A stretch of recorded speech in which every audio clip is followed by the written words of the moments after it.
ఎన్నో ఏళ్లుగా ఎంతో ఆతృతతో పుట్టెడు దుఃఖంలో నుంచి కూడా కొలువుల కోసం మీరు ఎదురు చూసినటువంటి ఈ ఇన్ని సంవత్సరాల తర్వాత మీకు ఎప్పుడెప్పుడా కొలువులు ఇవ్వాలి, కొలువులు ఇవ్వడమే మరి సీఎం రేవంత్ రెడ్డి గారికి నిండైన సంతోషం. ఆ సంతోషాన్ని ఈరోజు మీతో పంచుకొని మీ జీవితాలలో వెలుగు నింపాలని, మీ కుటుంబాలన్నీ కూడా సుఖ సంతోషంగా ఉండాలని ఎన్నో ఏళ్లుగా ఎదురు చూస్తున్నటువంటి కారుణ్య నియామకాలు పంచాయతీరాజ్ నుంచి, అదేవిధంగా మున్సిపాలిటీ నుంచి మరి వివిధ హోదాల్లో పనిచేసి చనిపోయినటువంటి కుటుంబ సభ్యులకు ఈరోజు ఉద్యోగ నియామకాలు ఇవ్వడం, మరి ముఖ్యమంత్రి గారు ముఖ్య అతిథులుగా వచ్చి వారి చేతులుగా ఈ యొక్క నియామక పత్రాలు ఇవ్వడం మా అందరికీ మీ అందరికి కూడా చాలా సంతోషమని నేను భావిస్తూ, వారికి ప్రత్యేకంగా మన సీఎం రేవంత్ రెడ్డి గారికి యువజన నాయకులు, యువతను అత్యధికంగా ప్రోత్సహించే నాయకులు మరి ఉద్యోగాలు ఇచ్చి జీవితాంతం వాళ్లకు ఒక భరోసానివ్వాలనేటువంటి కలలు గంటూ మీరు కన్న కలల్ని ఈరోజు నిజం చేస్తున్నటువంటి నాయకుడు మన రేవంత్ రెడ్డి గారికి స్వాగతం, సుస్వాగతం. అదేవిధంగా సిఎస్ గారికి, అదేవిధంగా మన మేయర్, హైదరాబాద్ మేయర్ గారికి, మరి దానక కిషోర్ గారికి ప్రిన్సిపల్ సెక్రటరీ మన మున్సిపాలిటీ, అదేవిధంగా శంకర్ గారికి ఎమ్మెల్యే మా సోదరుడు, అదేవిధంగా యాదయ్య గారికి, కాల యాదయ్య గారికి ఎమ్మెల్యే గారికి, మన మాజీ ఎంపీ గారు కేంద్ర మంత్రి వేణుగోపాలాచారి గారికి, విజయలక్ష్మి గారికి, వేదిక మీద ఉన్నటువంటి మరి పెద్దలందరికీ పేరు పేరున మీ అందరికీ నమస్కారాలు, ధన్యవాదాలు. మీకు అందరికీ తెలుసు, తెలంగాణ ఉద్యమమే మనం తెచ్చుకున్నది, పోరాడింది మరి ఉద్యోగాలు, కొలువుల కోసం. ఆ కొలువుల కోసం తెలంగాణను సాధించుకున్నాం. అంతకుముందు కూడా పోరాటం చేసి అసూలు బాసింది తెలంగాణ ఉద్యమంలో యువకులే. తెలంగాణ వచ్చిన తర్వాత కూడా 10 సంవత్సరాలలో కేవలం గత ప్రభుత్వం 81,622 అంతే తప్ప ఉద్యోగాలు ఏమి ఇయ్యలేదు.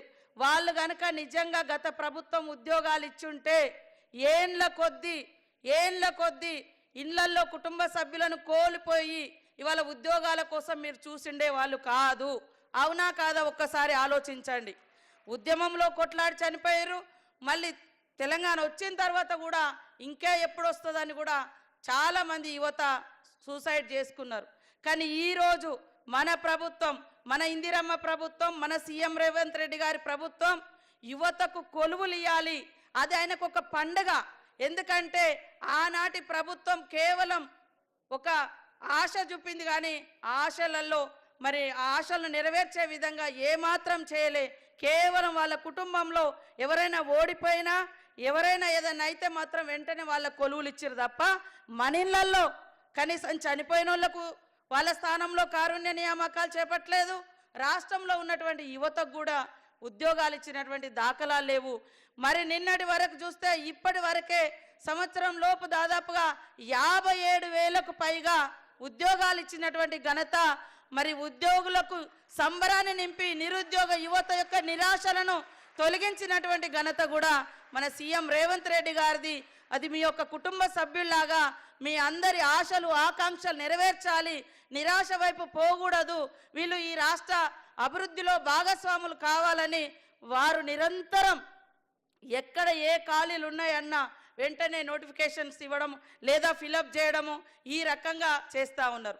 టీఆర్ఎస్ వాళ్ళు అంటారు మేము నోటిఫికేషన్లు ఇస్తే మీరు చేస్తున్నారని. అయ్యా 2018 నుంచి 23 వరకు ఒక్కటంటే ఒక్క జాబ్ కూడా ఇవ్వలేదు. వాళ్ళు నోటిఫికేషన్లు ఇచ్చినట్టు డ్రామా చేసుడు, ఆ ఇచ్చిన నోటిఫికేషన్ 3 రోజులలో లీక్ అవ్వడము, పేపర్ రాయకముందే లీక్ అవుతుంది, పేపర్ రాసినాక లీక్ అవుతుంది.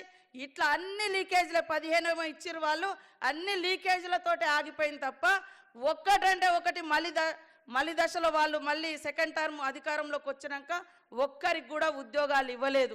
కానీ ఈరోజు ఉద్యోగాల ఎక్కడ అవకాశాలు ఉంటే, ఏ శాఖలో ఏది ఖాళీ ఉన్నా వెంటనే ఫిలప్ చేయాలని మరి ప్రత్యేక శ్రద్ధతోటి సీఎం గారు మరి ఉద్యోగ నియామకాలు ఒక యజ్ఞంలా, ఉద్యోగం ఆ రోజు ఉద్యోగం కోసం చేసినాం, కానీ ఈరోజు ఉద్యోగాలు ఒక ఉద్యమంలా, ఒక యజ్ఞంలా చేస్తున్నటువంటి ప్రభుత్వం మన సీఎం రేవంత్ రెడ్డి గారి ప్రభుత్వం, ఇందిరమ్మ ప్రభుత్వం. మీరందరూ కూడా దయచేసి మనము ఇవాళ పంచాయతీ రాజులో అయితే దాదాపుగా 8-9 సంవత్సరాల నుంచి నియామకాలు చేపట్టలేదు. అనేక సార్లు నా దగ్గరకు వచ్చినప్పుడు నేను కూడా మా సంబంధిత అధికారుల దగ్గరికి తీసుకెళ్లడం, అనేక రకాల ఇబ్బందులను కూడా తొలగిస్తూ సీఎం గారి దృష్టికి తీసుకెళ్లిన తర్వాత వాళ్ళు బాధలో ఉంటారు, వాళ్ళని బాధ పెట్టద్దు, వాళ్ళకు నిజంగా వాళ్ళ కుటుంబ సభ్యులు కోల్పోయి ఉంటారు కాబట్టి వాళ్ళ తొందరగా క్లియర్ చేయాలనే పట్టుదల మూలంగానే మరి తొందరగా రావడం జరిగింది. యాక్చువల్గా మనకు మొన్న 2 months బ్యాకే ఈ జీవో వచ్చింది. కానీ మనకు ఎలక్షన్ కోడ్ ఉండడంతో నిన్నటిదాకా ఎమ్మెల్సీ ఎలక్షన్ కోడ్ మొన్న మీకు అందరు తెలుసు, ఈలోపు మనకు అసెంబ్లీ వచ్చింది, కొద్దిగా టైం అయింది. ఇప్పుడు కూడా ఈరోజు కూడా 4 గంటలకు కరెక్ట్గా సీఎం గారు రెడీగా ఉన్నారు ఈ మీకు ఎంత తొందరగా ఇవ్వాలి అని. కానీ నేను ములుగు నుంచి రావడంతో గంట లేట్ అవ్వడం జరిగింది. అది నా లేటు మూలంగానే ఈ గంట మీకు లేట్ అయింది. కానీ ఎంత తొందరగా మీ చేతిలో నియామక పత్రం పెట్టి మీ ముఖాలలో ఆనందం చూడాలనేటువంటి ఆశ, ఆకాంక్ష, ఆశయం కూడా సీఎం గారికి ప్రత్యేకంగా ఉంది అని తెలియజేస్తూ మీరందరూ కూడా పనితనాన్ని మెరుగుపరుచుకోవాలి. ఉద్యోగం అంటే ఏదో నామమాత్రంలాగా కాకుండా దాన్ని ఒక మరి మానవతా దృక్పథంతో హార్డ్ వర్క్ చేసి మన యొక్క గవర్నమెంట్కు మంచి పేరు తీసుకురావాలి. తద్వారా మీ కుటుంబాలు కూడా మీ పనితనాన్ని చూసి గల్లెగరేసుకొని మీకు సన్మానాలు చేసినప్పుడు ఎస్ మా కొడుకు మా బిడ్డ ఈ ఉద్యోగంలో మంచిగా చేశారు కాబట్టి వాళ్ళకి సన్మానాలు వచ్చినాయని, లేదా సస్పెండ్ అయితే ఎంత బాధపడతారు, మిమ్మల్ని కన్నోళ్ళు కానీ మీరు కన్నోళ్ళు కానీ ఇద్దరు బాధపడే పరిస్థితి ఎప్పుడు తీసుకురావద్దు. ఎప్పుడు కూడా మన కుటుంబ సభ్యులు గర్వంగా చెప్పుకునే విధంగా ఈ మన ప్రభుత్వానికి తోడుగా ఉంటూ మరి మంచి పని చేసి ప్రజలకు సేవకులుగా ఉండాలని మనస్ఫూర్తిగా కోరుకుంటూ మీ అందరికీ శుభాకాంక్షలు, ధన్యవాదాలు తెలియజేస్తా ఉన్నాను.